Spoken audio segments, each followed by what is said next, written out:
أشهد أن لا إله إلا الله وحده لا شريك له وأشهد أن محمدا عبده ورسوله أما بعد فأعوذ بالله من الشيطان الرجيم بسم الله الرحمن الرحيم الحمد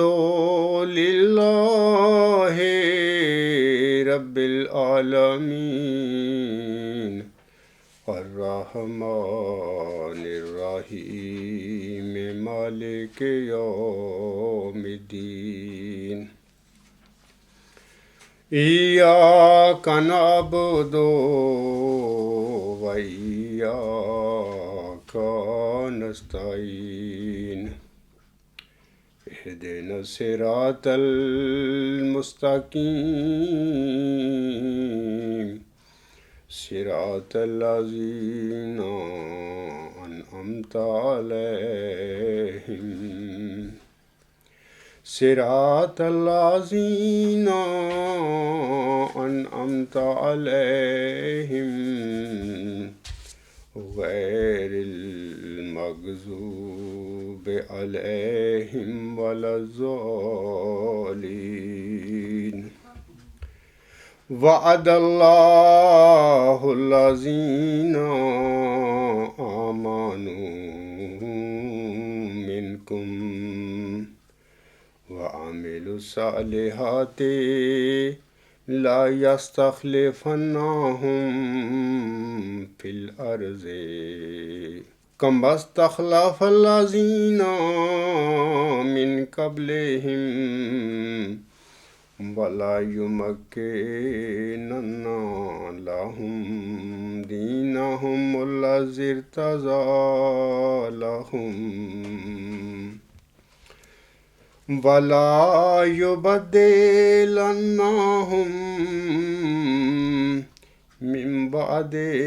خوفهم أمنا يعبدونني لا يشركون بي شيئا ومن كفر بعد ذلك فأولئك هم الفاسقون۔ سورۃ النور کی یہ آیت نمبر 56 ہے، اسے آیت استخلاف بھی ہم کہتے ہیں۔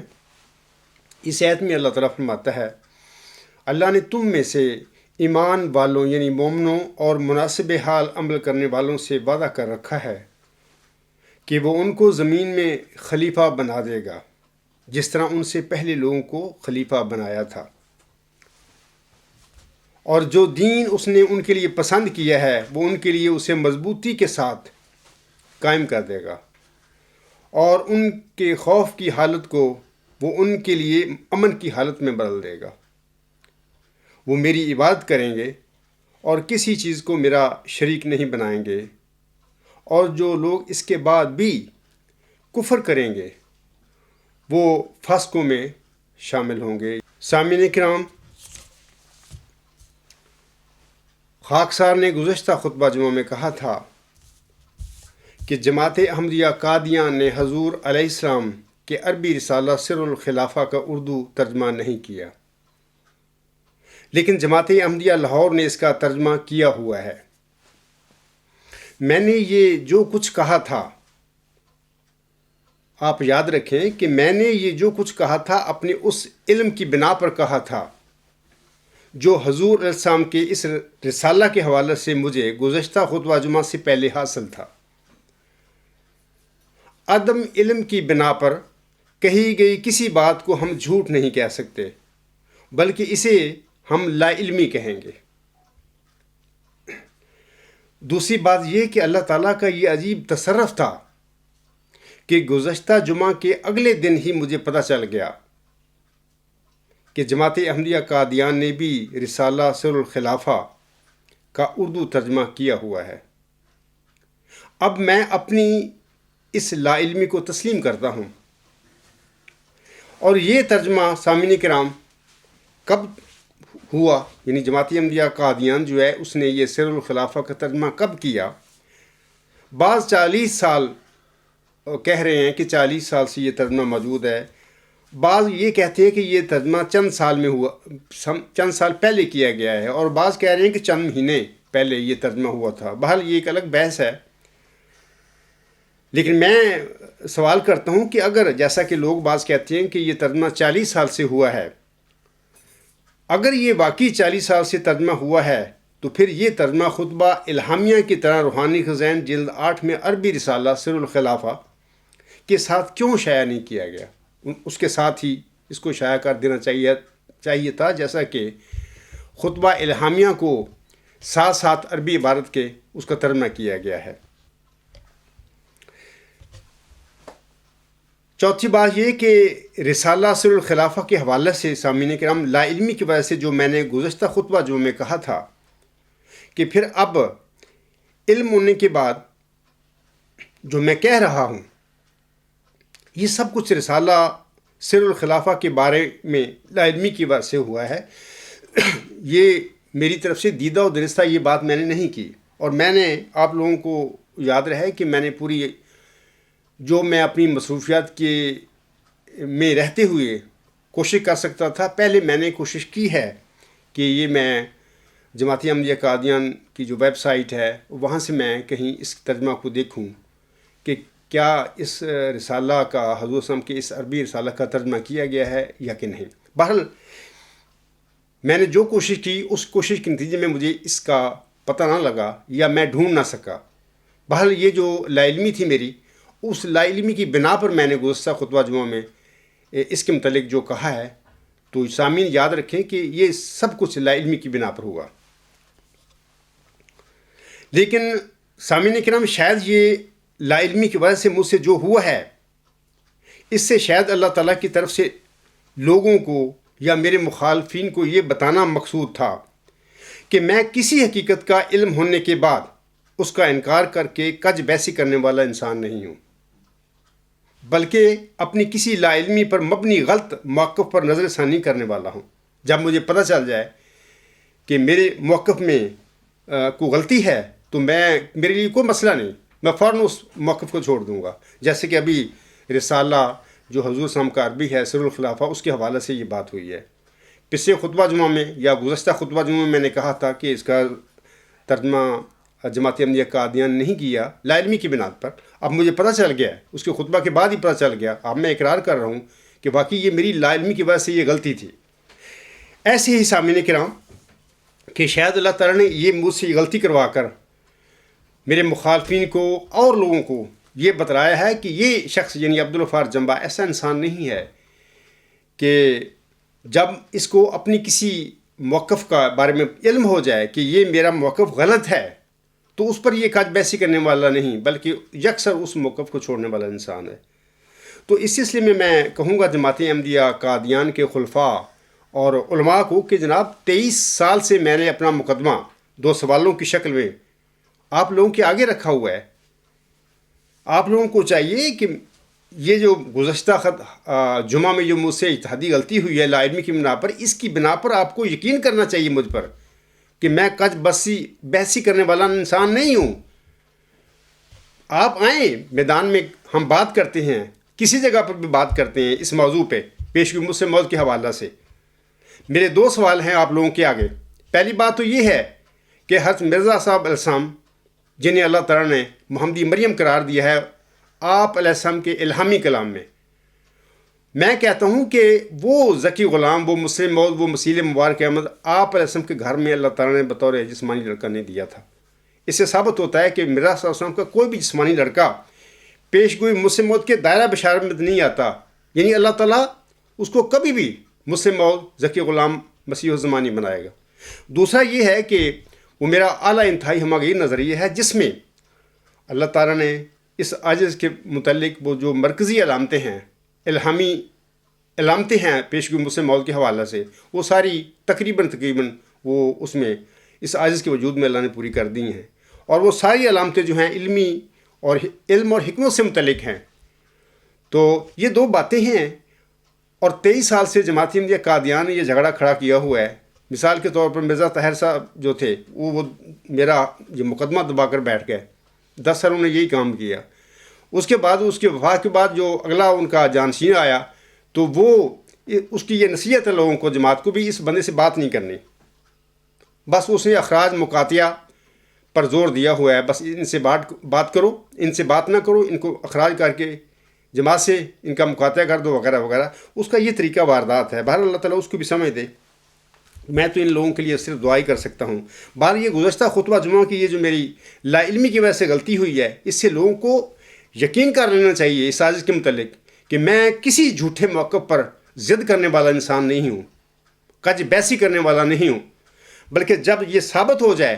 کسی میرے اپنے موقف میں بھی کوئی میری کی غلطی ہوئی، میں اس کو چھوڑنے والا انسان ہوں۔ آپ لوگوں کو بھی چاہیے، تقویٰ کا یہی تقاضا ہے، نیک نیتی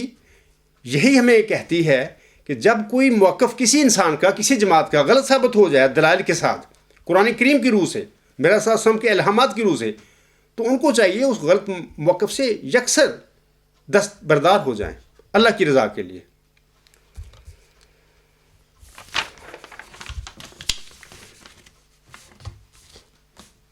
پانچواں، یہ یاد رکھیں کہ خاکسار نے گزشتہ خطبہ جمعہ میں ذکر کیا تھا کہ حضور علیہ السلام نے سر الخلافہ میں چاروں محمدی خلفائے راشدین کا بھی ذکر فرمایا ہے، اور ان چاروں کے متعلق حضور صلی اللہ علیہ وسلم نے فرمایا ہے بھی چاروں عظیم وجود صالحین تھے، صالحین میں سے تھے۔ لیکن حضور صلی اللہ علیہ وسلم نے فرمایا کہ سورۃ النور کی آیت نمبر 56 یعنی آیت استخلاف، جس کا ابھی میں نے شروع میں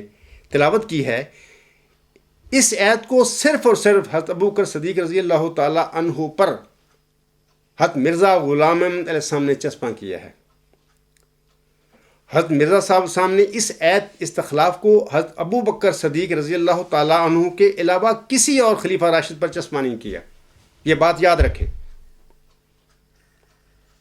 احمدیوں کو چاہیے کہ وہ سر الخلافہ کا جو ترجمہ جماعت احمدیہ قادیان نے کیا ہوا ہے، ابھی جو میرے علم میں بھی آ گیا ہے، اس کا پیش لفظ پڑھیں۔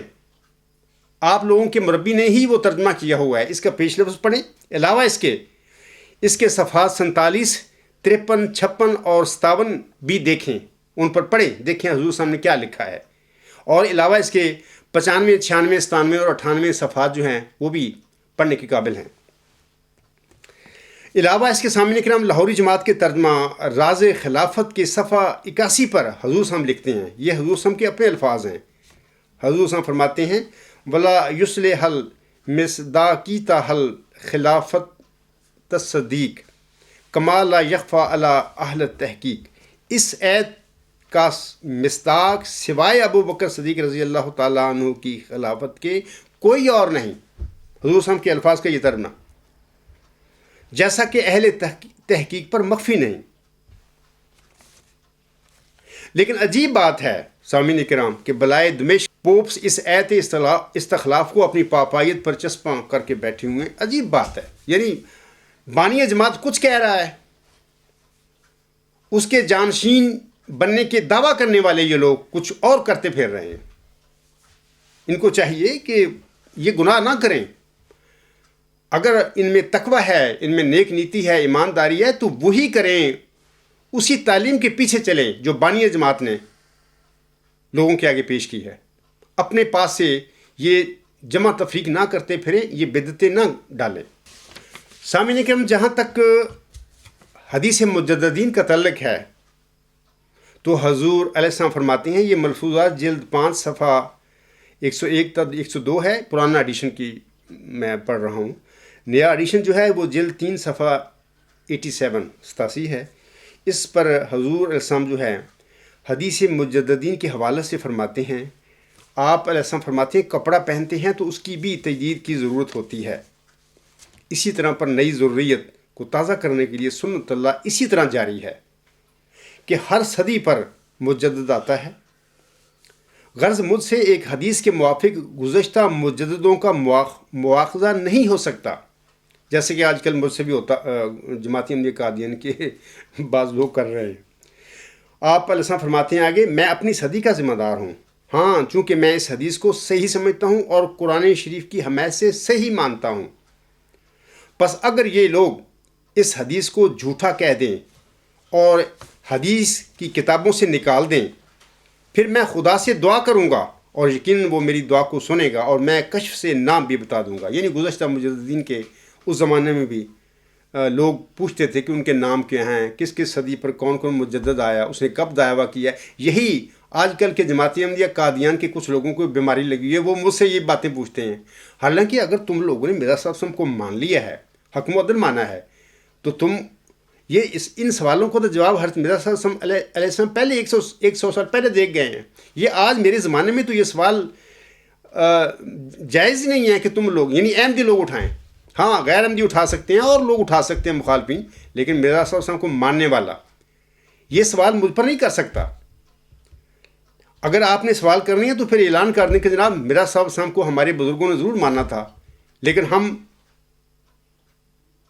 مطلب کہ مرزا صاحب کو چھوڑ چکے ہیں، ہمارا مرزا صاحب پر اس حوالے سے ایمان نہیں ہے، وغیرہ وغیرہ، اس طرح کر دیں، پھر سوال کریں مجھ پر۔ آگے حضور صلی اللہ علیہ وسلم فرماتے ہیں، لیکن اگر یہ حدیث خود ان کے مسلمات کے موافق ہی جھوٹی نہیں اور نہیں ہے تو پھر خدا سے ڈرو اور لا تخفوا ما لیس بہ علم پر عمل کرو اور بیہودہ ہیلے اور حجتیں نہ تراشو۔ یہ حدیث جن کتابوں میں درج ہے اور باوجود جھوٹی ہونے کے اس کو رکھا گیا ہے، تو پھر کیوں نہیں بابا نانک کے شبد ان میں داخل کر لیے جاتے اور موضوعات کے مجموعہ میں لکھ لیتے۔ پس کسی صورت میں یہ مواخذہ مجھ سے نہیں ہو سکتا۔ ہزاروں اولیاء گزر چکے ہیں، تو کیا مجھے لازم ہے کہ میں ان کی فہرست بھی دوں؟ یہ خدا تعالیٰ ہی کا علم ہے، ہاں خدا نے مجھ پر یہ ظاہر کر دیا ہے کہ یہ حدیث صحیح ہے اور قرآن شریف اس کی تصدیق کرتا ہے۔ اے میرے احمدی بہنوں، بھائیوں اور بزرگوں، دوبارہ سنیں حضور صلی اللہ علیہ وسلم کیا فرماتے ہیں۔ حضور صلی اللہ علیہ وسلم فرماتے ہیں، ہاں خدا نے مجھ پر یہ ظاہر کر دیا ہے کہ یہ حدیث صحیح ہے اور قرآن شریف اس کی تصدیق کرتا ہے۔ اب جب بانی جماعت اور حکم و عدل حضرت مرزا غلام احمد علیہ السلام اس حدیث یعنی حدیث مجددین کو قرآن کریم کی حمایت اور تصدیق سے سچا سمجھتے ہیں، تو پھر کسی انسان کا کیا حق ہے جماعت احمدیہ میں کسی خلیفے کا یا کسی عالم کا، کسی عام احمدی کا جو اس جماعت سے تعلق رکھتا ہے کہ وہ اس حدیث کا انکار کرتا پھرے؟ آپ یاد رکھیں کہ سورۃ نور کی آیت استخلاف کا حوالہ دے کر منکرین مجددین کو حضور علیہ السلام فاسق قرار دے چکے ہیں۔ میں نہیں دیتا کسی کو، یہ حکم و عدل علیہ السلام دے رہے ہیں۔ آپ علیہ السلام فرماتی ہیں، یہ شہادت القرآن کا حوالہ ہے، روحانی خزائن جلد 6 صفحہ 344 پر ہے حضور صاحب کے الفاظ۔ میں گزشتہ خطبہ جمعہ میں یہ پڑھ چکا ہوں۔ حضور صاحب فرماتی ہیں، یہ یاد رہے کہ مجدد لوگ دین میں کچھ کمی بیشی نہیں کرتے، ہاں گزشتہ دین کو پھر دلوں میں قائم کرتے ہیں۔ اور یہ کہنا، سامعین سنیے توجہ سے، اور یہ کہنا کہ مجددوں پر ایمان لانا کچھ فرض نہیں، خدا تعالیٰ کے حکم سے انحراف ہے، کیونکہ وہ فرماتا ہے وَمَنْ كَفَرَ بَعْدَ ذَلِكَ فَأُولَٰئِكَ هُمُ الْفَاسِقُونَ، یعنی بعد اس کے جو خلیفے یعنی مجدد بھیجے جائیں، پھر جو شخص ان کا منکر رہے وہ فاسقوں میں سے ہے۔ اسی طرح سامعین کرام، میں گزشتہ جمعہ میں بھی بتا چکا ہوں آپ لوگوں کو کہ بانی جماعت حکم و عدل حضرت مرزا غلام احمد علیہ السلام مجددوں کے انکار کرنے والوں کو نہ صرف فاسق قرار دیتے ہیں بلکہ اپنے منظوم کلام میں کسی سچی حدیث کا انکار کرنے والوں کو خبیث بھی قرار دیتے ہیں۔ یہ باتیں حضرت مرزا صاحب علیہ السلام جو حکم و عدل تھے ان کی ہیں، یہ باتیں میری نہیں ہیں۔ جیسا کہ وہ تحفہ گولڑویہ روحانی خزائن جلد 17 صفحہ 78 اور در سمین صفحہ 59 پر اپنے اس منظوم کلام میں فرماتے ہیں، یعنی شعر میں فرماتے ہیں، کیوں چھوڑتے ہو لوگو نبی کی حدیث کو، کیوں چھوڑتے ہو لوگو نبی کی حدیث کو، جو چھوڑتا ہے چھوڑ دو تم اس خبیث کو۔ اب یہ سارا کام جو ہے یا یہ سارا فرمودات ہیں حکم و عدل علیہ السلام کی جسمانی اولاد کے لیے ہیں، کہ انہوں نے اس حدیث کا انکار کیا، اس کو جھوٹی اور جعلی قرار دیا اور اس کو منسوخ کر دیا، تو یہ حضور اسلام کا یہ جو فتویٰ ہے، حضور اسلام فرماتے ہیں کیوں چھوڑتے ہو لوگوں نبی کی حدیث کو، جو چھوڑتا ہے چھوڑ دو تم اس خبیث کو۔ یہ جو حضور اسلام کا یہ فرمودہ ہے، یہ فتویٰ ہے، یہ آپ علیہ السلام کی اولاد جو جسمانی ہے، جو آپ علیہ السلام کی خلیفہ بنی پھرتی ہے، وہ اس فتویٰ کی زد میں آپ بات چکی ہے، اور یہ ان کا فتویٰ ہے، میرا نہیں ہے۔ اب میں یہ جب شعر پڑھ رہا ہوں، سنا رہا ہوں لوگوں کو، جماعتی احمدیہ قبرستان کے بعض لوگ اتنی غلاظت بک رہے ہیں اس عاجز کے متعلق کہ میں سمجھتا ہوں کہ پتہ نہیں ان کو کیا ہو گیا، تھوڑا سا بھی تقویٰ نہیں ہے۔ حضرت مرزا صاحب السلام کا ایمان تھوڑا سا بھی ان کے دلوں میں نہیں ہے۔ اگر کسی انسان کا حضرت مرزا صاحب السلام کی سچائی پر ایمان ہے اور وہ آپ اسلام کو صادق سمجھتا ہے، اور وہ سمجھتا ہے کہ جو آپ اسلام کا کلام ہے، خواہ وہ نصی کلام ہے یا آپ کا منظوم کلام ہے، اس میں جو کچھ آپ نے فرمایا وہ سچ ہے، اس شعر کو سن کر اس کی زبان سے تو گند نہیں نکلنا چاہیے، کیونکہ وہ آقا مانتے ہیں حضرت بانی جماعت علیہ السلام کو، میں بھی ان کو مانتا ہوں، ان کا ہی فتویٰ ان کے آگے رکھا ہے، تو اس عاجز کے متعلق غلاظت بکنے کا کیا تک ہے؟ سامعین کرام، خاکسار کے گزشتہ خطبہ جمعہ کا موضوع تھا نام نہاد محمودی خلافت بلا شک و شبہ پاپائیت کا چربہ ہے۔ میرا آج کا خطبہ جمعہ کا موضوع جو ہے وہ یہ ہے کہ پالوسی پاپائیت اور محمودی پاپیت میں حیرت انگیز مماثلت۔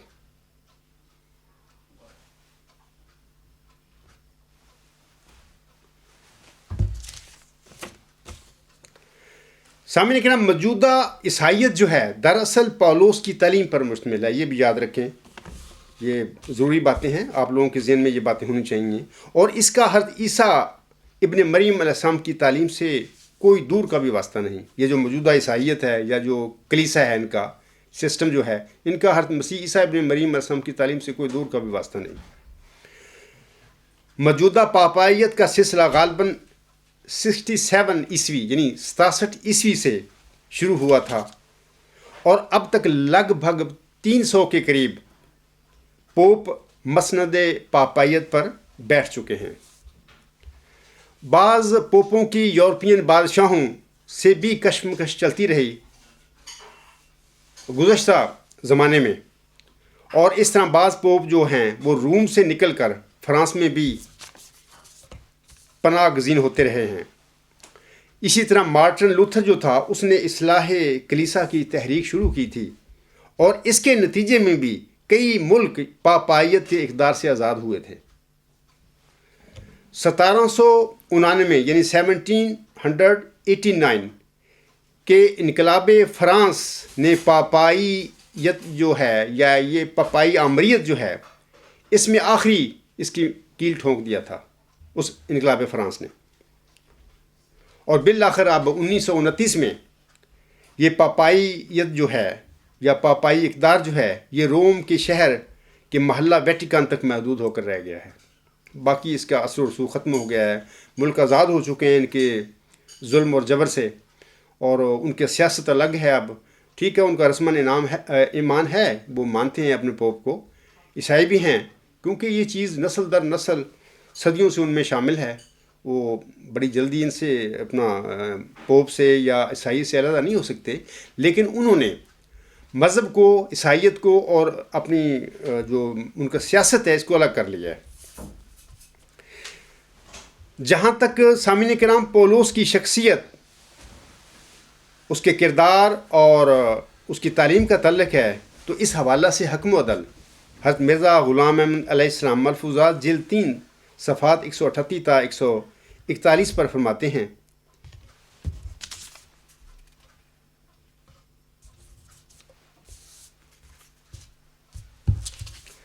آپ علیہ السلام فرماتے ہیں، جن لوگوں نے پولس کے چال چلن پر غور کی ہے، اور جیسا کہ اس کے بعض خطوط کے فقرات سے بھی معلوم ہوتا ہے کہ وہ ہر مذہب والے کے رنگ میں ہو جاتا تھا، یعنی منافق قسم کا آدمی تھا، وہ جس کے ساتھ بیٹھا، جس مذہب کی بات کی، وہیں اسی مذہب کا پیروکار بن گیا۔ آگے حضور صلی اللہ علیہ وسلم فرماتے ہیں تمہیں خوب معلوم ہے اور اس کے حالات میں آزاد خیال لوگوں نے لکھا ہے کہ اچھے چال چلن کا آدمی نہ تھا۔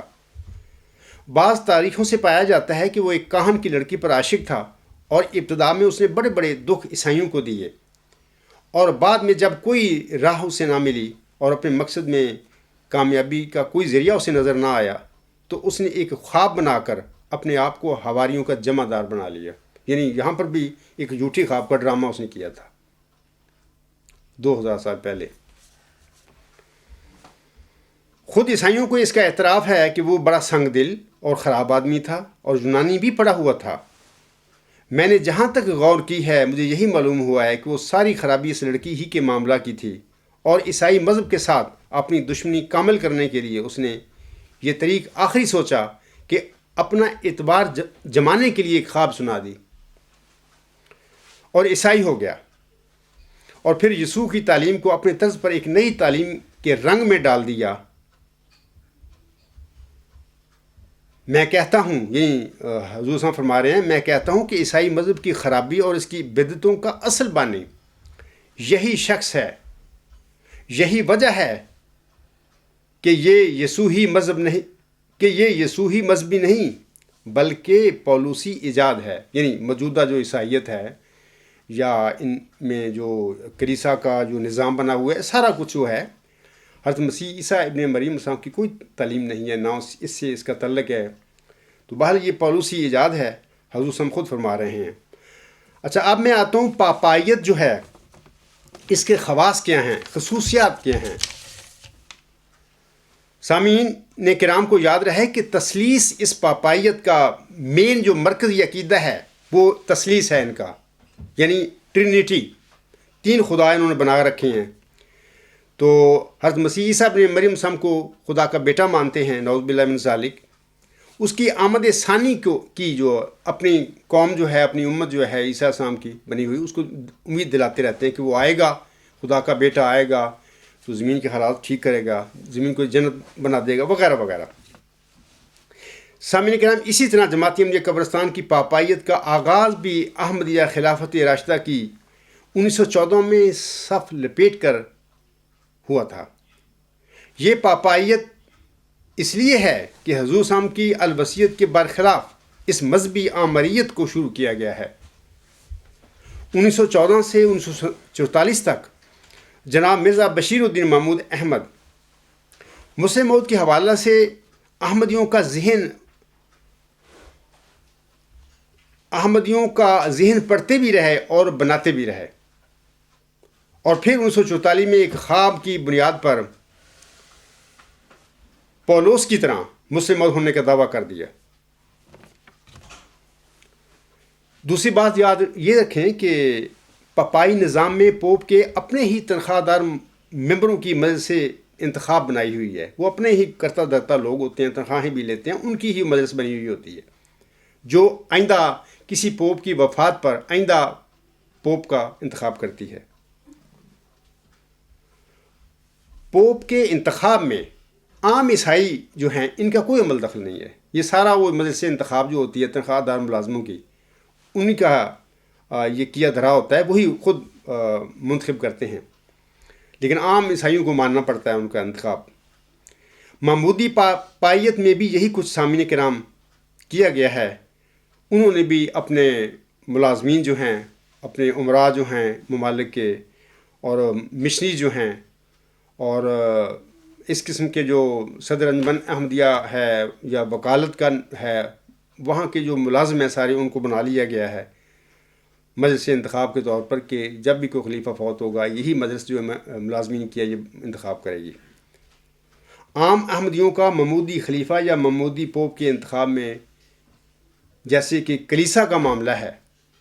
اسی طرح ان کا عام احمدیوں کا کسی بھی ان کا جو کہتے ہیں خلیفہ ہیں ہم، میں تو ان کو پوپ سمجھتا ہوں کہ ان کی انتخاب میں کوئی عمل دخل نہیں عام احمدیوں کا۔ اور تیسری بات یہ کہ دروازے بند کر کے ان کیمرہ یہ انتخاب کا ڈرامہ رچاتے ہیں، اور پولوسی جو پاپائیت ہے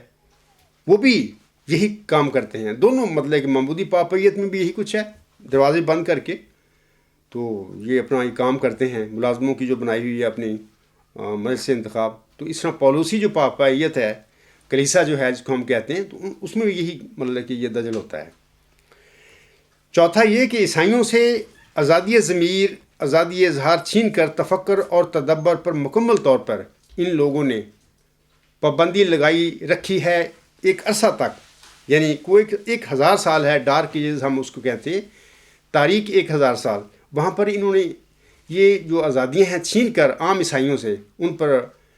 اپنی ظالمانہ حکومت مسلط کر رکھی. یہی حال محمودی پاپائیت میں بھی ہے، اور یہ بھی 100 سال سے ہر احمدی سے انہوں نے بنیادی جو حق ہے، سوال کا حق ہے، اختلاف کا حق ہے، یا کوئی اپنا کسی بھی قسم کا اپنا کوئی بات بیان کرنا چاہتا ہے، یہ سارے حقوق لوگوں سے چھین لیے. صرف لوگوں پر اطاعت کو مسلط کر دیا گیا کہ بھی آپ نے صرف اطاعت کرنی ہے. تو اسلام میں تو یہ باتیں نہیں ہیں، دین میں تو جبر نہیں ہے، لیکن جس سسٹم میں، جس نظام میں، جس کو کہتے ہیں خلافت ہے، اس میں اگر یہ آزادی ضمیر نہیں ہوگی تو وہ تو پاپائیت ہے پھر. حالانکہ حضرت صلی اللہ علیہ وسلم نے فرمایا ہوا ہے اختلاف و امتی رحمتن، میری امت میں اختلاف باعث رحمت ہوگا. تو کوئی وجہ نہیں ہے کہ عام احمدیوں کو اختلاف رائے کا حق کیوں نہیں دیا گیا، ہونا چاہیے ان کے پاس. اور جب اختلاف رائے کا حق چھین لیا جائے تو پھر قومیں بھی جو گندے جوہر ہوتے ہیں یا متروک کنویں کو جو پانی ہوتا ہے اس قسم کا ان کا حال ہو جاتا ہے. مرزا طاہر صاحب نے 5 دسمبر 1986 کو ایک بڑا دھواں دار خطبہ دیا تھا، اور اس میں لوگوں کو بتایا تھا کہ ہر انسان کو حق ہے کہ وہ بات جو چاہے سمجھے، جو چاہے مانے، اس کو حق ہونا چاہیے پورا. کسی نظریہ کو مانے یا نہ مانے ان کا حق ہے، اور پھر اس بات کو آگے بیان کرنے کا اس کو حق ہے. اور پھر وہ کہتے ہیں کہ اگر اس کی بات سن کر کوئی اپنے خیالات تبدیل کرتا ہے تو اس پر دخل دینے کا بھی کسی کو حق نہیں ہے کہ اس کو سزا دے یا اس پر ظلم کرے یا اخراج مقاطعہ کرے. اور یہ بھی کہ کسی انسان کو پر ظلم نہیں ہوگا یا ظلم نہیں ہونا چاہیے کہ وہ اپنے خیالات، اپنا نظریہ بیان کر کے لوگوں کے اپنے خیالات بدل رہا ہے. یہ ساری انہوں نے بڑا زبردست انہوں نے کلیریفیکیشن کی آزادی ضمیر کا جو مضمون ہے اس پر، فریڈم آف ایکسپریشن پر. لیکن مسئلہ صرف یہ ہے کہ مرزا طاہر صاحب نے دنیا سے یہ اپنے لیے آزادی مانگی تھی، کہتے ہیں کہ ہمیں آزادی ہونی چاہیے، لیکن جماعت احمدیہ کے اندر کسی احمدی کو اس قسم کی آزادی کا حق وہ دینے کے لیے تیار نہیں تھے. یہ تو ایک منافقت ہے، اور یہ ایک ڈبل رول ہوتا ہے کہ کہنا کچھ اور کرنا کچھ. اگر وہ نیک نیت ہوتا، اگر وہ متقی انسان ہوتا تو جو دنیا سے مانگ رہا تھا اپنے لیے، تو وہ پہلے جماعت کو بھی یہ حق دیتا، لوگوں کو بھی حق دیتا کہ اے احمدیو، اے میرے پیروکارو، آپ کو بھی یہ حق ہے اختلاف کا. لیکن انہوں نے حق یہ نہیں دیا کسی کو بھی. 5ویں بات یہ ہے کہ حضرت مسیح عیسیٰ ابن مریم علیہ السلام کو معاذ اللہ ابن اللہ، یعنی اللہ کا بیٹا بنا کر اس کی عقیدت کو مطلب کہ پوپوں نے، کلیسا نے ان کے ڈالا دلوں میں نا کہ وہ خدا کا بیٹا ہے، نعوذ باللہ. تو عقیدت کو بٹھایا، اور پھر ان کی عقیدت جو تھی کی وجہ سے اپنی حکومت جو تھی پاپائی اس کو مضبوط کیا، دوام دیا اس کو صدیوں، ہزاروں سال تک. اور جیسا کہ آپ جانتے ہیں کہ عیسائی اکثر ان کے گلے میں صلیب ہوتی ہے لٹکی ہوئی، یا بازوؤں میں وہ پہنتے ہیں. اس طرح ان کے جو چرچ ہیں، کلیسے ہیں، ان پر بھی انہوں نے صلیب کا نشان ڈالا ہوا تھا. یہ سارے لوگوں کو مروب کرنے اور صلیب کی طرف کھینچنے کے لیے، یا صلیب کو، مذہب ہے صلیبی، اس کو ان کے دلوں اور دماغوں میں اتارنے کے لیے سب کچھ کیا ہے انہوں نے. بین ہی جناب مرزا بشیر الدین محمود نے بھی 1914 کے بعد یہ کام کیا، لیکن انہوں نے یہ کیا کہ حضرت مرزا صاحب کی تصویر دکھا کر اور ساتھ پھر اپنی تصویریں لگا دیں، یعنی خلفاء کا نام شامل کر کے تصویروں کو ہر گھر میں یعنی لگوائیں، تاکہ لوگوں کے دلوں میں حضرت مرزا صاحب کے ساتھ یہ جو بنے پھرتے ہیں خلیفے، کہتے ہیں خلیفے، حالانکہ یہ تو خلیفے تو ہے ہی نہیں، ان کی تقدس لوگوں کے، عام احمدیوں کے دل و دماغ میں بیٹھ جائے، وہ مروب ہو جائیں اور ان کے ذہن میں یہ چیزیں اتر جائیں. اور دیکھیں ربا میں تو یہ باقاعدہ ایک پروفیشن بن چکا ہے، کئی دکانیں کھلی ہوئی ہیں، ان کا دھندا ہی یہ ہے کہ باقاعدہ فریم کرتے ہیں حضرت مرزا صاحب کی تصویر، اس کے ساتھ ہی یہ جو خلفاء صاحبان ہیں وہ بھی ہوتے ہیں. تو یہ وہی کام ہے جیسا کہ عیسائی پوپوں نے صلیب کا نشان جو ہے اس کے ساتھ انہوں نے کیا اور لوگوں کو عیسائیوں کو مرعوب کیا اور لوگوں کے عیسائیوں کے دلوں میں محبت عیسیٰ علیہ السلام کی ڈالی، عقیدت ڈالی، اور اس کی وجہ سے پھر انہوں نے ہزاروں سال تک ان پر حکومت کی، یعنی کہ جبر کیا، جبری حکومت کی. ایسا ہی مرزا بشیر الدین محمود احمد اور اس کے جو جانشین ہیں وہ خلفاء بنے پھرتے ہیں، انہوں نے یہ بھی کام کیا.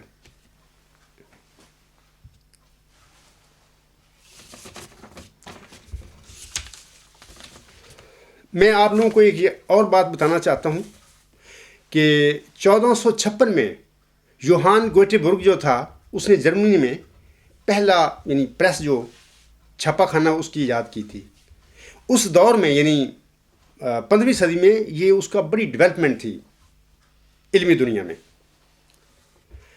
رومن کیتھولک جو تھا چرچ تھا اس کی بنیاد جو تھی سابقہ بطلیموس جو نظریہ ہے، نظام ہے، اس کے مطابق تھی، اس پر منحصر تھی. اور اس نظام میں یہ پڑھایا جاتا تھا یا ان کا مذہبی اعتقاد تھا پوپوں کا یا کلیسا کا کہ اس کائنات جو ہے ہماری، اس کا مرکز جو ہے وہ زمین ہے اور سورج ستارے سارے ہماری جو زمین ہے اس کے ارد گرد گھومتے ہیں. یہ بطلیموس جو ہے تھا اس کا نظریہ ہے. تو پوپوں کا بھی یہی تھا. لیکن جب پریس ایجاد ہو گیا، کتابیں چھپنی شروع ہو گئیں تو لوگوں کے خیالات بدلنے شروع ہو گئے. اور پھر نیکولس کوپرنیکس جو ہے ایک پولینڈ کا باشندہ تھا. یہ شخص 1473 میں پیدا ہوا، 1543 میں فوت ہوا. یہ شخص روم میں کسی یونیورسٹی میں پڑھا تھا اور وہیں پر اس نے فلکیات کا بطور پروفیسر اس نے جاب کیا. لمبا عرصہ یہ پڑھاتا رہا وہاں پہ. لیکن اس کے دل میں یہ بات تھی یا اپنی اسٹڈی کے نتیجے میں یہ اس نتیجے پر پہنچ گیا تھا کہ ہماری کائنات کا مرکز زمین نہیں ہے بلکہ لگتا ہے سورج ہے. لیکن عیسائی کلیسا کا اتنا ڈر اور خوف تھا اس زمانے میں، اور پوپ نے اتنا دہشت پھیلائی ہوئی تھی کہ یہ شخص ڈرتا تھا اور کسی سے بات نہیں کرتا تھا کھل کے اس موضوع پر. حتیٰ کہ اس نے تنگ آ کر پروفیسی کا جو ملازمت چھوڑ دی، اپنے پولینڈ چلا آیا. پولینڈ آ کر پھر اس نے فلکیات کے حوالے سے تجربے کرنے شروع کر دیے. اور پھر بعد ازاں اسی شخص نے یعنی کوپرنیکس جو تھی، اس نے اپنی 1543 میں اپنی ایک کتاب شائع کی فلکیات کے موضوع پر. اس کا نام تھا اجرام فلکی کی حرکت و گردش. اور پھر اس کو پتہ تھا کہ جب میری یہ کتاب شائع ہوگی تو کتنی یعنی جو کلیسا ہے مخالفت کرے گا. بلکہ وہ جب یہ کتاب چھپی وہ بسر مرگ پر تھا، بیچارہ وہ مر رہا تھا، قریب المرگ تھا. لیکن چونکہ اس نے اپنی اس کتاب کو جو روم کا جو پوپ تھا اس کے نام یعنی معنون کر دیا تھا. اس سے پھر مخالفت تو ہوئی لیکن اتنی شدت سے نہ ہی ہوئی، لوگوں کو چپ ہونا پڑا. اس کتاب میں پھر اس نے کھلم کھلا لکھا کہ ہماری کائنات کا مرکز زمین نہیں ہے بلکہ ہماری کائنات کا جو مرکز ہے وہ سورج ہے. دوسری بات اس نے اپنی کتاب میں یہ لکھی کہ یہ ہماری زمین گول ہے اور اپنے محور پر 24 گھنٹے میں یہ گردش پوری کر لیتی ہے. اور پھر بعد میں نیکولس کوپرنیکس کی اس کی جو ڈیولپمنٹ تھی، اس تحقیق تھی، اس کو گلیلیو نے آگے بڑھایا. جب گلیلیو نے اس کو تھوڑا سا اور ڈیولپمنٹ دی تو پھر روم میں کلیسا کی جو عدالت تھی اس پر مقدمہ دائر کر دیا گیا گلیلیو پر. اس کو عدالت میں، مذہبی عدالت میں بلایا گیا. تو وہاں پر اس نے دیکھا کہ یہ تو مجھے بہت سخت سزا دیں گے. تو وہ بیچارہ عدالت میں کہتا ہے کہ ٹھیک ہے، میں اپنے اس خیال سے باز آیا کہ جی سورج کائنات کا مرکز ہے. لیکن سائڈ پر منہ کر کے وہ کہنے لگ گیا کہ میں جو کچھ بھی کہوں، میں بھلے چھوڑ بھی دوں اس نظریے کو، لیکن زمین تو سورج کے گرد گھومتی رہے گی، اس کا کیا کرو گے تم لوگ. بہر تو یہ ایک عجیب بات اس نے کی اس زمانے میں جو آج تک یاد ہے لوگوں کو. بہر اس طرح اس کی جان چھوٹ گئی اور وہ سزا سے بچ گیا. دوسری بات یہ بھی یاد رکھیں کہ یہ جو پوپس ہیں کلیسا کے، آج تک بھی ان میں یہ ہے کہ ہاتھ چومنے کی انہوں نے روایتیں ڈالی ہوئی ہیں. عیسائی جب ان کو ملتے ہیں یہ ہاتھ چومتے ہیں. اور یہی بیماری جو ہے ہاتھ چومنے کی، جماعت احمدیہ قادیان جو ہے یا قبرستان جو ہے، اس کے جو خلیفے ہیں یا دوسرے الفاظ میں پوپ ہیں، انہوں نے بھی جاری کی ہوئی ہے. احمدی بھی بھاگ بھاگ کے ان کے ہاتھ چومتے ہیں، اور ان کو ذرا بھی اس بات کا خیال نہیں کہ یہ بدعتیں ہیں. ہاں سر اس بات کو پسند نہیں کرتے تھے کہ کوئی مسلمان آپ صلی اللہ علیہ وسلم کا ہاتھ چومے. بلکہ ایک دفعہ ایک مجلس میں حضور صلی اللہ علیہ وسلم بیٹھے ہوئے تھے، ایک مسلمان آیا تو انہوں نے جب مسافہ کیا آنسم نے تو اس نے ہاتھ کو چوما، لیکن آنسم نے اس کو برا منایا، کہا کہ یہ دیکھو ایسا کام نہ کرو. یہ اجمی جو ہیں ان کے یہ طور طریقے ہیں، یہ غلط بدعتیں، یہ غلط رسمیں ان کی ہیں، ہمیں نہیں ہونی چاہیے. اسی طرح قائد اعظم محمد علی جناح کا بھی ایک واقعہ ملتا ہے کہ ایک دفعہ نوجوانوں میں وہ خطاب کر رہے تھے. ایک نوجوان نے محبت میں آپ کا ہاتھ جب مسافہ کیا تو بڑھ کے چوم لیا، لیکن آپ اتنے عظیم تھے قائد اعظم محمد علی جناح، آپ نے اپنا ہاتھ پیچھے ہٹا لیا اور کہا کہ gentleman never do it again, it is against human dignity. تو یہ جو ہمارا پاپائیت ہے، محمودی پاپائیت میں، اس میں تو بڑے آرام سے وہ ہاتھ کر دیتے ہیں آگے اور مزے لیتے ہیں. بھی لوگ چوم رہے ہیں، ان کو خیال کرنا چاہیے کہ یہ تو شرک ہے. انسان کو کیا ہاتھ چومنا ہے؟ جب نبی پاک صلی اللہ علیہ وسلم نے اپنی سنت سے یہ فرما دیا کہ یہ غلط بات ہے، تو عجیب بات ہے کہ یہ حضرت مرزا صاحب وسلم کی طرف اپنے آپ کو منسوب کرتے ہیں کہ ہم اس کے خلیفے ہیں، لیکن کام جو کرتے ہیں وہ سارے غلط کر رہے ہیں جس کی آنس ہم نے سے منع کیا ہے، مناہی کی ہے.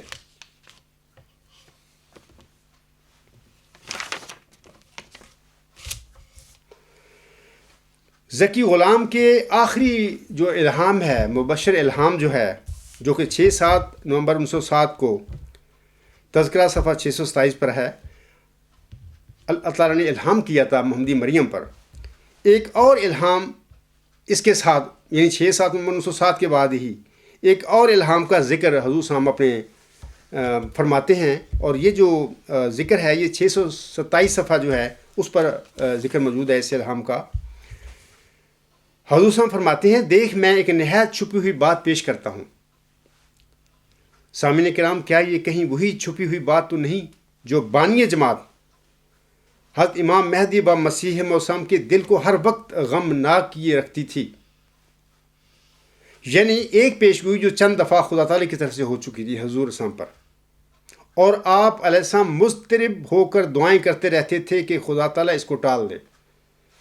کیونکہ آپ خیال کرتے تھے کہ اس حادثہ کا تعلق ہمارے گھر کے کسی شخص سے متعلق ہے. حضرت بانی سلسلہ احمدیہ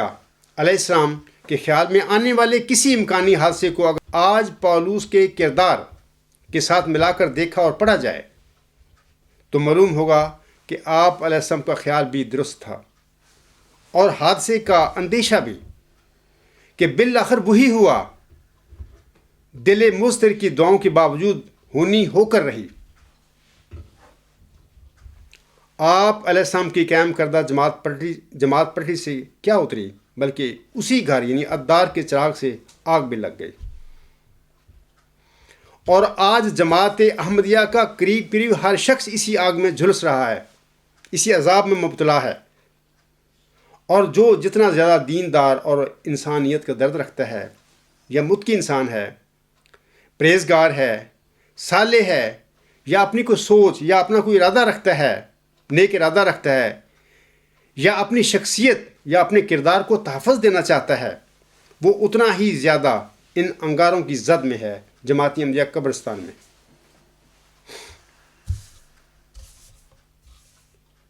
سامعین کرام، یہ تو تھی پولوسی پاپائیت اور محمودی پاپائیت کی مماثلت. یہ چند باتیں میں نے آپ لوگوں کو بتائی ہیں. اب میں چند دوسرے موضوعات کی طرف آتا ہوں. ہماری جماعت احمدیہ اصلاح پسند کے ایک معزز ممبر عزیز محترم طارق چوہان صاحب اپنی 31 اگست 2016 کی ای میل میں لکھتے ہیں. آپ لکھتے ہیں، اولاد کیسی بھی بے ادب، نافرمان اور ناخلف کیوں نہ ہو، پھر بھی اپنے مرحوم باپ کی وصیت کو پورا کرنے کی پوری کوشش کرتی ہے، لیکن مرزا بشیر الدین محمود احمد صاحب نے اپنے باپ کی وصیت کو مکمل طور پر پس پشت ڈال دیا۔ باپ بھی وہ جو کوئی عام باپ نہیں تھا، بلکہ اسے اللہ تعالیٰ کی طرف سے محمدی مریم کا خطاب ملا، جو مسیح موعود بھی تھا، مہدی موعود بھی تھا، اور نبی اللہ کے عظیم مقام پر بھی فائز تھا۔ سامعین کرام، جب سے میں نے حدیث مجددین کے حوالہ سے حضور صلی اللہ علیہ وسلم کا جو شعر ہے، جیسا کہ حضور صلی اللہ علیہ وسلم فرماتے ہیں، کیوں چھوڑتی ہو لوگوں نبی کی حدیث کو، جو چھوڑتا ہے چھوڑ دو تم اس خبیث کو۔ جب سے میں نے یہ شعر عام جماعتی احمدیہ کے افراد کے آگے پڑھ کر سنایا اور بتایا کہ یہ شعر جو ہے حضور صلی اللہ علیہ وسلم کا، اس کے نیچے خود حضرت مرزا صاحب وسلم کی اولاد آ چکی ہے، کیونکہ انہوں نے حضرت مرزا صاحب وسلم کی نقطہ نظر کے برخلاف حدیث مجددین کو منسوخ کیا، اس کو جعلی اور بزی قرار دیا، اور یہ تک کہہ دیا کہ اب کسی مجدد کے آنے کی ضرورت نہیں، نہ کسی مجدد کو اللہ تعالیٰ مبعوث فرمائے گا، اب ہمارے خلفاء کا ہی سلسلہ قیامت تک چلے گا، وغیرہ وغیرہ۔ بعض لوگوں نے میرے اس خطبات کے بعد اتنی زیادہ اپنے بدبودار منہ سے غلاظت بکنی شروع کر دی، جماعتی احمدیہ اسلاف سن کے جملہ جو احباب ہیں ان کے متعلق، اس عجز کے متعلق بھی بڑی بدتمیزی کرتے پھر رہے ہیں، اور لگتا ہے کہ پتہ نہیں یہ مذہبی بندے ہیں یا یہ روحانی بندے لگتے ہیں، یا کہاں ان کی روحانیت گئی، ان کا مذہب کہاں گیا۔ تو یہ جو ہے عزیزم مکرم طارق چوہان صاحب کی یہ جو الفاظ ہیں، اس حوالہ سے جناب ایک شخص جو ہے صفی اللہ صاحب کہتے ہیں اپنے آپ کو، میں ان کا نام ہے، غالباً کینیڈا سے تعلق ہے ان کا، یہ اپنی 31 اگست 2016 کی ای میل میں باعنوان اقبالی جھوٹ کے لکھتے ہیں۔ سنیے ان کا یہ جو بیان ہے، اور پھر بندہ انا للہ و انا الیہ راجعون پڑھتا ہے، بھی یہ لوگ مذہبی لوگ ہیں، یہ مسلمان ہیں، یہ احمدی ہیں، حقیقی اسلام کے یہ دائی لوگ ہیں۔ یہ لکھتا ہے شخص ان پڑھ، یہ میرے متعلق لکھ رہا ہے، ان پڑھ جاہل ہونک پیر جنگلی کے مرید، یعنی مجھے یہ سارے القاب دے رہا ہے کہ مرید سے مراد ہے طارق چوہان صاحب، دھوکے باز جھوٹا طارق چوہان کو چیلنج یہ دیتا ہے بندہ۔ چیلنج کیا دیتا ہے؟ سنیے، یہ چیلنج دیتا ہے کہ یہ جو بے بنیاد بات حضرت مسیح موعود علیہ السلام کی طرف منسوب کی ہے، اس کا حوالہ دے، ورنہ یہی ثابت ہوگا کہ جھوٹے پیر جنگلی نے جھوٹ بولا، مرید نے بھی جھوٹ بولا، جھوٹا پیر ویسے مرید۔ یہ جو جماعتی احمدیہ قبرستان سے تعلق رکھنے والے لوگ ہیں، ہمارے متعلق اکثر کہتے ہیں بھئی جمبا صاحب کے ساتھی جو ہیں وہ غلیظ زبان استعمال کرتے ہیں۔ اب دیکھیں آپ جماعتی احمدیہ قبرستان کے یہ اس قسم کے مذہبی لوگوں کا یہ دیکھیں یہ کیا الفاظ استعمال کر رہے ہیں اس عاجز کے متعلق اور میرے ساتھیوں کے متعلق، اور پھر انصاف کریں، طرفداری نہ کریں۔ آگے یہ شخص کہتا ہے، پیر جنگلی اطرافی جھوٹا، ایک مرید ثابت شدہ چور، ایک دھوکے باز تحریروں میں ہیرا پھیری کرنے والا۔ یہ تحریر ہے جس کے بارے میں آپ کا یہ ادعا ہے، وہ کہہ رہے ہیں طارق چوہان صاحب کو کہ آپ کا یہ ادعا ہے اللہ تعالیٰ کی طرف سے حضرت مسیح موعود علیہ الصلوۃ والسلام یہ خطاب ملا، اسے اللہ تعالیٰ کی طرف سے محمدی مریم کا خطاب ملا۔ یہ چیلنج دے رہا ہے کہ یہ طارق چوہان صاحب کے جو الفاظ ہیں وہ بتائے کہاں ہیں۔ میں جواباً اس شخص کو کہتا ہوں، سامعین کرام، یہ ان پڑھ آدمی ہے، جاہل آدمی ہے، سارے جب قبرستان میں بڑا جو مردے پڑی ہیں ساری اس قسم کے جاہل لوگ ہیں۔ میں آپ لوگوں کو بتانا چاہتا ہوں کہ دیکھو، حضرت صلی اللہ علیہ وآلہ وسلم نے اپنے امت کو عیسیٰ ابن مریم کے متعلق پیشگوئی دی ہے، جیسے کہ وہ مشہور ہے نزول عیسیٰ ابن مریم کے متعلق۔ اس جو خبریں ہیں، پیشگوئیاں ہیں، ان میں حضرت صلی اللہ علیہ وآلہ وسلم نے محمدی عیسیٰ ابن مریم نہیں فرمایا، صرف فرمایا کہ عیسیٰ ابن مریم۔ جیسے کہ میں پڑھ دیتا ہوں، ایک حدیث آنسم کی پڑھ دیتا ہوں۔ آپ علیہ السلام فرماتے ہیں، ان عبداللہ ابن عمر رضی اللہ عنہ قال قال رسول اللہ صلی اللہ علیہ وسلم ینزل عیسیٰ ابن مریم الی الارض فیتزوج ویولد لہ ویمکث 45 سنة ثم یموت فیدفن معی فی قبری فاقوم انا وعیسیٰ ابن مریم فی قبر واحد بین ابی بکر و عمرہ، یعنی اس حدیث میں آسم نے یہ نہیں فرمایا کہ ینزل محمدی عیسیٰ ابن مریم، یہ نہیں فرمایا، صرف فرمایا کہ ینزل عیسیٰ ابن مریم۔ اس طرح باقی جتنے بھی حدیث ہیں اس میں حضرت صلی نے صرف عیسیٰ ابن مریم کی بات کی ہے، محمدی کا لفظ نہیں استعمال فرمایا۔ یہ باتیں آگے میرا صاحب سامنے کھولی ہیں، لوگوں کو بتایا ہے کہ وہ عیسیٰ تو فوت ہو گیا ہے، جس پر خیال کر کے امت محمدیہ کی اکثریت بیٹھی ہوئی ہے کہ وہ زندہ ہو کر آسمان پر چلا گیا، وہ آخری زمانے میں آئے گا۔ یعنی اگر آسم اللہ سے جو ان کو علم ملا تھا، اللہ تعالیٰ ان کو اجازت بھی دیتا کہ یہ امت محمدیہ کا فرد ہے، یہ بتا دے، آسم کھول دیتے اور لفظ محمدی کا لگا دیتے، محمدی عیسیٰ ابن مریم، تو امت محمدیہ میں کیا یہ غلطی پڑتی کہ عیسیٰ تو وہی ہے، وہ موسیٰ عیسیٰ علیہ السلام اوپر آسمان میں گئے ہیں، وہی آئیں گے؟ یہ غلط حیات مسیح کا عقیدہ نہ پڑتا۔ امت کا ٹیسٹ کے لیے آسم نے جو فرمایا اس میں صرف عیسیٰ ابن مریم کے الفاظ استعمال فرمائے۔ اسی طرح یہ بھی معاملہ ہے کہ اللہ تعالیٰ نے کھول کھول کے الہامی کلام جو ہے محمدی مریم حضرت مرزا غلام شمس کا جو کھول کھول کے ہے، اس میں اللہ تعالیٰ نے آپ علیہ السلام کو مریم قرار دیا۔ ظاہر ہے جب آپ علیہ السلام کو مریم قرار دیا اللہ نے، تو آپ وہ موسیٰ مریم تو نہیں ہو سکتی جس کے گھر میں اللہ تعالیٰ نے بن باپ بغیر خامند کے ایک بیٹا ان کو بخش دیا تھا، وہ تو نہیں ہو سکتی۔ ظاہر امت محمدیہ کے آپ فرد تھے۔ جب آپ علیہ السلام کو بار بار اللہ نے آپ کے الہامی کلام میں فرمایا مریم اے مریم اے مریم، بلکہ ذکی غلام بھی بخشا موسیٰ مریم کی طرح، تو آپ تو امت محمدیہ کے فرد تھے۔ تو اس کا مطلب یہ ہے کہ یہ سارا ابتلا تھا جماعت احمدیہ کے لیے۔ اگر اللہ تعالیٰ الہامات میں یہ بتاتا ہے کہ اے محمدی مریم، تو پھر لوگ سمجھ جاتے کہ حضرت مرزا صلی اللہ علیہ وسلم محمدی مریم میں ان کو جو ذکی غلام دیا گیا ہے وہی مسیح عیسیٰ ابن مریم ہے۔ اور یہ جو جتنا اب دجل ہو چکا ہے جماعت احمدیہ قبرستان میں، یہ جو خلیفے بنے پھرتے ہیں جو کہ دراصل ولایت مشک کے نمائندے ہیں، تو یہ کام نہ کرتے۔ لیکن اللہ تعالیٰ نے ٹیسٹ کیا، صرف مریم کا نام دیا حضرت مرزا صاحب کو، جیسا کہ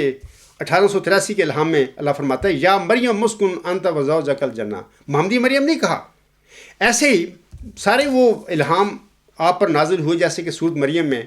موسیٰ مریم علیہ السلام پر نازل ہوئے تھے۔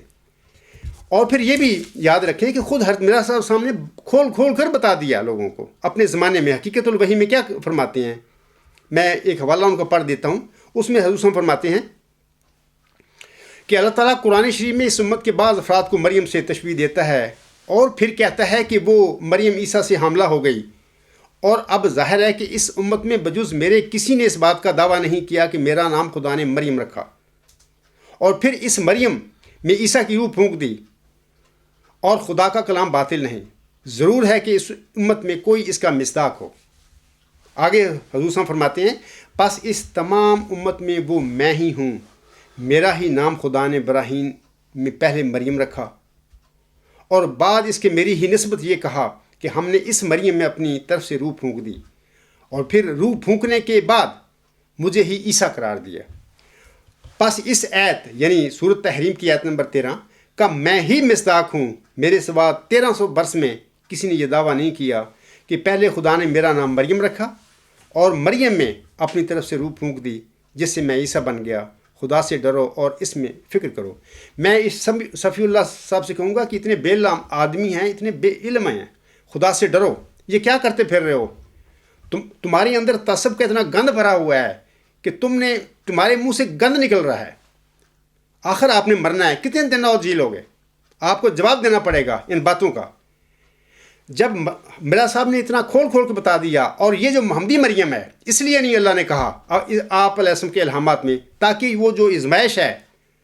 جماعت احمدیہ میں مرزا صاحب وسلم کی اولاد کی اور دنیا دار جو صحابی تھے یا دنیا دار جو مذہبی لوگ ہیں جماعت احمدیہ میں، ان کی ازمائش کے لیے اللہ تعالیٰ نے محمدی کا لفظ استعمال نہیں فرمایا۔ جیسے کہ ہم نے اپنی نزول عیسیٰ ابن مریم کے احادیث میں محمدی کا لفظ نہیں فرمایا۔ اگر فرما دیتے تو جو ابتلا ہے حیات مسیح کا بہت بڑا جو دجل پھیل گیا امت محمدیہ میں، وہ نہ پھیلتا، لوگ سمجھ جاتے کہ نزول عیسیٰ ابن مریم سے مراد کسی امتی مرد کا بطور مسیح عیسیٰ ابن مریم نزول مراد ہے۔ اسی طرح اگر حضرت مرزا صاحب کو اللہ تعالیٰ محمدی مریم کہتا کہ اے محمدی مریم مسکن انت وزوجک الجنہ، تو پھر لوگوں کو پتہ چلتا، اپنوں کو بھی اور غیروں کو بھی، کہ آنے والا موعود مسیح عیسیٰ بن مریم تو محمدی مریم حضرت مرزا غلام صاحب کو دیا گیا ہے بطور ذکی غلام کے. تو یہ باتیں پھر کھل جاتی، تو پھر ابتلا لوگوں کا ختم ہو جاتا، آزمائش ختم ہو جاتی. آج جو حالات آپ تمہارے ہیں، یہ قبرستان جماعت احمدیہ پھر نہ بنتی، اور سارے اس زد میں آ گئے، اس ابتلا میں آ گئے، اور اس طرح اب وہ قابل مواخذہ ہیں، اس دنیا میں بھی ہیں اور آخرت میں بھی ہوں گے. تو یہ وہ وجہ ہے کہ جس کی وجہ سے اللہ تعالیٰ نے براہ راست حضرت مرزا غلام احمد علیہ السلام کو محمدی مریم نہیں فرمایا، صرف فرمایا اے مریم، اے مریم. اور وہ پورا الہامی کلام جو سورت مریم میں موسیٰ مریم پر نازل ہوا تھا، آپ نے پر بھی نازل فرمایا، لیکن صرف کہا، آپ کو مخاطب کر کے فرمایا اے مریم. تو یہ وجہ ہے. اور آپ مطلب کہ چیلنج دیتے پھر رہے ہیں کہ جناب دکھائیں، اے اللہ تعالیٰ کی طرف سے محمدی مریم کا خطاب ملا، وہ تھی محمدی مریم. اس کو ہم مرزا صاحب کو جب اللہ نے فرمایا کہ یا مریم مسکن انت وزوجک الجنہ، تو آج اس الہام سے ہم یہ نہیں کہہ سکتے کہ حضرت مرزا صاحب موسیٰ علیہ السلام کی جو مریم آئی تھی وہ ہیں، وہ نہیں. لا محالہ ہمیں کہنا ہے کہ یہ محمدی مریم ہے. امت محمدیہ کے ایک فرد کو اللہ تعالیٰ نے مریم قرار دیا. تو جب اس کو مریم قرار دے دیا تو پھر وہ امتی فرد ہے، وہ محمدی مریم ہو گیا. تو یہ باتیں ہیں جس کے آپ چیلنج دیتے پھر رہے ہیں. تھوڑا سا اپنا علم بڑھائیں اور اللہ سے ڈریں، اور اللہ تعالیٰ کی جب پھر پکڑ آتی ہے تو پھر وہ آگے پیچھے سب کچھ ٹھیک کر دیا کرتا ہے. اور اللہ تعالیٰ سے ڈرو. تو میں یہ بھی بتانا چاہتا ہوں آپ لوگوں کو کہ اللہ تعالیٰ یہ معاملات اس لیے بھی کرتا ہے تاکہ اپنی جو نبی ہوتا ہے، اس کی جو امت ہوتی ہے، جماعت، اس کی پھر آزمائش کر لے، جیسے کہ میں نے ابھی کہا ہے. اس سلسلے میں آپ لوگوں کو میں حضور صاحب کا ایک اقتباس پڑھ کر سنانا چاہتا ہوں. بڑا بہت ہی سبق آموز ہے. تو سبق تو وہی لیں گے جن کے اندر تقویٰ ہے، جن کے اندر دیانتداری ہے، نیکی ہے. تو جو گمراہ ہو چکے ہیں لوگ اور اس گمراہی میں ان کو مزے آ رہے ہیں، وہ چھوڑنا نہیں چاہتے، ان لوگوں کے لیے تو اس قسم کے حضور صاحب کے اقتباسات کو کوئی فائدہ نہیں ہے. بہرحال میں ان لوگوں کے لیے پڑھتا ہوں جو سچے لوگ ہیں، ایماندار ہیں، جن کے دلوں میں اللہ کا خوف ہے. حضور صاحب فرماتے ہیں، یہ روحانی خزائن جلد 9 صفحہ 20 اور 21 پر حضور صاحب کے الفاظ ہیں. آپ علیہ السلام فرماتے ہیں، یہ بھی ایک سنت اللہ ہے کہ وہ اپنی پیشگوئیوں اور نشانوں کو اس طور سے ظہور میں لاتا ہے کہ وہ ایک خاص طائفہ کے لیے مفید ہوں، جو اس کے کاموں میں تدبر کرنے والے اور سوچنے والے اور اس کی حکمتوں اور مسالے کی تہ تک پہنچنے والے اور عقل مند اور پاکیزہ طبع اور لطیف الفہم اور زیرک اور متقی اور اپنی فطرت سے سعید اور شریف اور نجیب ہوں. اور اس طائفہ کو وہ باہر رکھتا ہے جو سفلہ مزاج اور جلد باز اور سطحی خیالات والے اور حق شناسی سے عاجز اور سوء ظن کی طرف جلد جھکنے والے اور فطرتی شکاوت کا اپنے پر داغ رکھتے ہیں. یہی وہ لوگ ہیں جو چیلنج ہمیں دیتے پھر ہیں کہ آپ دکھائیں جی کہاں مرزا صاحب نے یہ الفاظ مرزا صاحب پر الہام ہوئے تھے کہ اسے اللہ تعالیٰ کی طرف سے محمدی مریم کا خطاب ملا. یا یہ بھی لوگ ہیں جن کی اس حوالے میں اس اقتباس میں مرزا صاحب نے ذکر کیا ہوا ہے. ان لوگوں کا عقل کے اندھے یہ لوگ ہیں. آگے حضور صاحب فرماتے ہیں، وہ نافہموں کے دلوں پر رجس ڈال دیتا ہے. پھر وہ یہ اس قسم کے چیلنج دینا شروع کر دیتے ہیں. آگے حضور صاحب فرماتے ہیں، یعنی کچھ پردہ رکھ دیتا ہے، تب ان کو نور ایک تاریکی دکھائی دیتا ہے اور اپنی آرزوؤں کی پیروی کرتے ہیں اور ان کو چاہتے ہیں اور سوچنے کا مادہ نہیں رکھتے. اور خدا تعالیٰ کی اس فعل سے غرض یہ ہوتی ہے، سامعین کرام سنیے، حضور صاحب فرماتے ہیں، اور خدا تعالیٰ کی اس فعل سے غرض یہ ہوتی ہے کہ خبیث کو طیب کے ساتھ شامل نہ ہونے دے اور اپنے نشانوں پر ایسے پردے ڈال دے جو ناپاک طبع کو پاکوں کے ساتھ شامل ہونے سے روک دیں، اور پاک طبع لوگوں کا ایمان زیادہ کریں اور علم زیادہ کریں اور معرفت زیادہ کریں. اور ناپاک یہ پوچھتے رہیں کہ جناب ہمیں حوالہ دکھائیں، وہ چیلنج دیتے پھریں. اور اس طرح یہ لوگ دنیا میں اللہ تعالیٰ ان کے متعلق پھر گمراہ ہونے کا فتویٰ دے دیتا ہے کہ یہ لوگ گمراہ لوگ ہوتے ہیں اس قسم کے. آگے حضور فرماتے ہیں، اور صدق و ثبات میں ترقی دیں اور ان کی زیر کی اور حقائق شناسی دنیا پر ظاہر کریں، اور ان کو اس کسر شان اور بے عزتی سے محفوظ رکھیں جو اس حالت میں متصور ہے کہ جب ایک کج طبع اور سفلہ خیال اور نفس پرست اور نادان ان کی جماعت میں شامل ہو جائے اور ان کے ہم پہلو جگہ لے اور چونکہ خدا تعالیٰ کا ارادہ ہوتا ہے جو اس کی جماعت کے آب زلال کے ساتھ کوئی پلید مادہ نہ مل جائے، اس لیے وہ ایسی خصوصیت کے ساتھ اپنے نشانوں کو ظاہر کرتا ہے کہ جس خصوصیت سے غبی اور ناپاک طبع لوگ حصہ نہیں لے سکتے۔ تبھی اللہ تعالیٰ نے حضرت مرزا علیہ السلام کو صرف کہا اے مریم۔ اللہ تعالیٰ نے نہیں فرمایا کہ اے محمدی مریم، کیونکہ اللہ تعالیٰ مرزا صلی اللہ علیہ وسلم کی جماعت کا ٹیسٹ لینے والا تھا۔ آگے حضور فرماتے ہیں، اور صرف اس رفیع شان نشان کو رفیع شان لوگ دریافت کرتے ہیں اور اپنے ایمان کو اس سے زیادہ کرتے ہیں، اور خدا تعالیٰ قادر تھا کہ کوئی ایسا نشان دکھاتا تاکہ موٹی عقل کے آدمی اور پست فطرت انسان جو سادہ نفسانی زنجیروں میں مبتلا ہیں بدیہی طور پر اپنی نفسانی خواہشوں کے مطابق اس کو مشاہدہ کر لیتے، مگر در حقیقت نہ کبھی ایسا ہوا اور نہ ہوگا، اور اگر کبھی ایسا ہوتا اور ہر ایک کج فطرت اپنی خواہشوں کے مطابق نشان دیکھ کر تسلی پا لیتے، جیسے کہ چیلنج دینے والے یہ لوگ ہیں، تو گویا خدا تعالیٰ تو ایسا نشان دکھانے پر قادر تھا اور اس بات پر قدرت رکھتا تھا کہ تمام گردنیں اس نشان کی طرف جھک جائیں اور ہر یک نو فطرت اس کو دیکھ کر سجدہ کرے، مگر اس دنیا میں جو ایمان بالغیب پر اپنی بنا رکھتی ہے اور تمام مدار نجات پانے کا ایمان بالغیب پر ہے، وہ نشان حامی ایمان نہیں ہو سکتا، بلکہ ربانی وجود کا سارا پردہ کھول کر ایمانی انتظام کو بکلی برباد کر دیتا اور کسی کو اس لائق نہ رکھتا کہ وہ خدا تعالیٰ پر ایمان لا کر ثواب پانے کا مستحق رہے، کیونکہ بدیہات کا ماننا ثواب کا موجب نہیں ہو سکتا۔ تو یہ اس قسم کے چیلنج دینے والے ہمیں لوگ جو ہیں، ان کو چاہیے کہ اللہ سے ڈریں، کیونکہ اللہ تعالیٰ پیشگوئیوں کو، الہامی کلام کو اس رنگ میں نازل فرماتا ہے کہ جس سے وہ جو بندہ ہوتا ہے، اللہ تعالیٰ دنیا میں آتا ہے، اللہ تعالیٰ کا الہام اور اللہ تعالیٰ کی تعلیم لوگوں کے آگے کھول کر بیان کرتا ہے، اس کے ماننے والوں کا پھر ٹیسٹ بھی ہو جائے بھی کون ایمان میں سچے ہیں اور کون کھوٹے اور دنیا دار اس کے ساتھ مل گئے ہیں۔ تو اللہ تعالیٰ کا ہمیشہ سے ایسا ہی طریقہ رہا ہے اس دنیا میں، اور حضرت مرزا صاحب وسلم کے زمانے میں بھی اللہ تعالیٰ نے وہی سلوک رکھا ہے، جس سے کہ حضور صاحب کی جماعت میں شامل ہونے والے لوگوں کا ایمان جو ہے وہ اس کا ٹیسٹ ہو جائے۔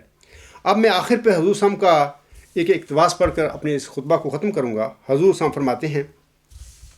یہ جو الفاظ ہیں حضور صاحب کے ملفوظات جلد 3 صفحات 112 تا 113 پر ہیں۔ حضور صاحب فرماتے ہیں، میں نے کل سوچا کہ اس میں کیا حکمت ہے، جب کوئی صادق خدا کی طرف سے آتا ہے تو اس کو لوگ کتوں کی طرح کاٹنے کو دوڑتے ہیں۔ دیکھو یہ حضور صاحب کے الفاظ ہیں، میں پھر پڑھتا ہوں۔ حضور صاحب فرماتے ہیں، میں نے کل سوچا کہ اس میں کیا حکمت ہے کہ جب کوئی صادق خدا کی طرف سے آتا ہے تو اس کو لوگ کتوں کی طرح کاٹنے کو دوڑتے ہیں، جس طرح آج اس عاجز اور میرے ساتھیوں کا حال ہے یا میری جماعت کا حال ہے۔ آگے حضور فرماتے ہیں، اس کی جان، اس کا مال، اس کی عزت و آبرو کے درپے ہو جاتے ہیں، مقدمات میں اس کو کھینچتے ہیں، گورنمنٹ کو اس سے بدظن کرتے ہیں، غرض ہر طرح سے جس طرح ان سے بن پڑتا ہے اور تکلیف پہنچا سکتے ہیں، اپنی طرف سے کوئی کسر باقی نہیں رکھتے، ہر پہلو سے اس کے استحصال کرنے پر آمادہ اور ہر ایک کمان سے اس پر تیر مارنے کو کمر بستہ ہوتے ہیں، چاہتے ہیں کہ اس کو ذبح کر دیں اور ٹکڑے ٹکڑے کر کے کیما کر دیں۔ ادھر تو یہ جوش اٹھتا ہے، مگر دوسری طرف اس کے پاس 1000-2000 لوگ آتے ہیں، ہزاروں کنجر اور لنگوٹی پوش فقیر بنتے اور خلق اللہ کو گمراہ کرتے ہیں، مگر ان لوگوں کو قتل اور کفر کا فتویٰ کوئی نہیں دیتا۔ ان کی ہر حرکت بدعت اور شراب سے پر ہوتی ہے، ان کا کوئی کام ایسا نہیں ہوتا جو سراسر اسلام کے خلاف نہ ہو، مگر ان پر کوئی اعتراض نہیں کیا جاتا۔ ان کے لیے کسی دل میں جوش نہیں اٹھتا، غرض اس میں سوچتا تھا کہ کیا حکمت ہے، تو میری سمجھ میں آیا کہ اللہ تعالیٰ کو منظور ہوتا ہے کہ صادق کا ایک موضع ظاہر کرے کہ باوجود اس قسم کی ممانعت کے اور دشمن کے تیر و تبر کے چلانے کے صادق بچایا جاتا ہے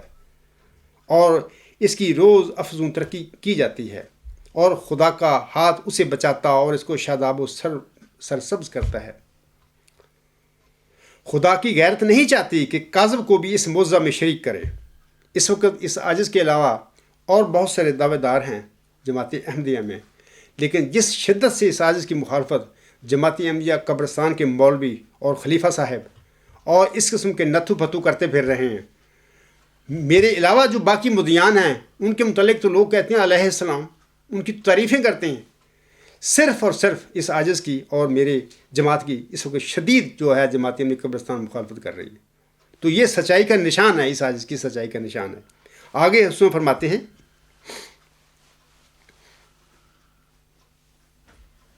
اسی واسطے اس کی طرف سے دنیا کے دلوں کو بے پرواہ کر دیتا ہے. گویا اس جھوٹے کی کسی کو پرواہ نہیں ہوتی. اس کا وجود دلوں کو تحریک نہیں دے سکتا، مگر برخلاف اس کے صادق کا وجود تباہ ہونے والے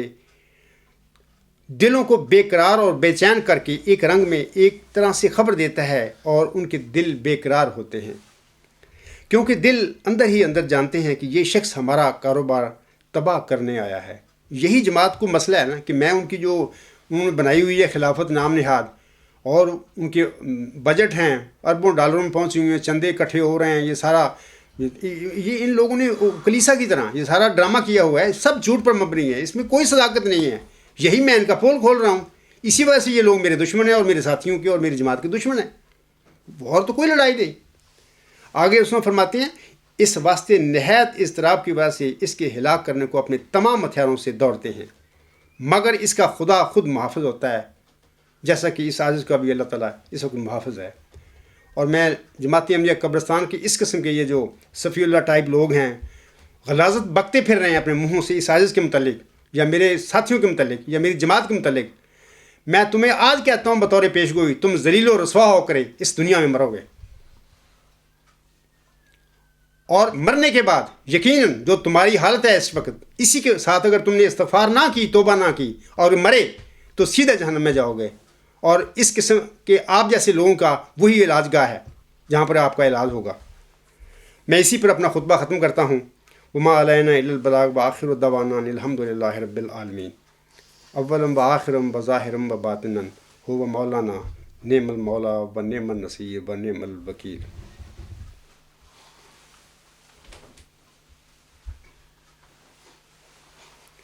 الحمد للہ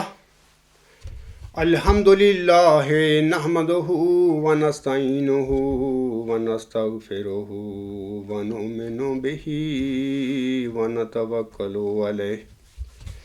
ونعوذ باللہ من شرور انفسنا ومن سیئات اعمالنا. من يهده الله فلا مضل له ومن يضلله فلا هادي له. ونشهد أن لا إله إلا الله ونشهد أن محمدا عبده ورسوله. عباد اللہ رحمکم اللہ ان اللہ یأمر بالعدل والإحسان وإیتاء ذی القربى وینہی عن الفحشاء والمنکر والبغی یعظکم لعلکم تذکرون. اذکروا اللہ یذکرکم وادعوہ یستجب لکم ولذکر اللہ اکبر.